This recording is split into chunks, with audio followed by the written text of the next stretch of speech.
అరే వాల్యూమ్ బెటరా. కష్టాలు చన్నీళ్ల లాంటివి.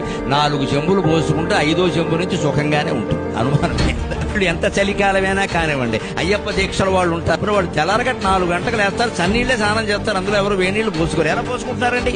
ముందు 4 చెంబులు అయ్యప్ప స్వామియే అంటారు, అయిపోయిందంతే మొత్తం, ఆ మిగిలినంత బానే ఉంది. అంతే మనం అలాగే ఉండాలి. కష్టాలంతే, ముందు 4 కష్టాలు భరించగలిగితే తర్వాత ఆ కష్టం కూడా సుఖంగానే ఉంటుంది.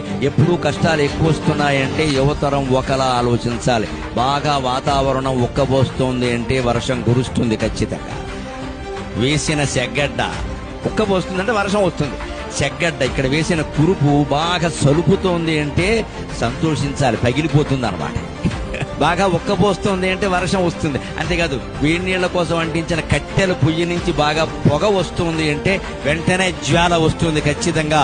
అలాగే కష్టాలు నీ జీవితంలో కమ్మాయి అంటే భగవద్ అనుగ్రహం వర్షం రూపంలో కురవడానికి సిద్ధంగా ఉంది.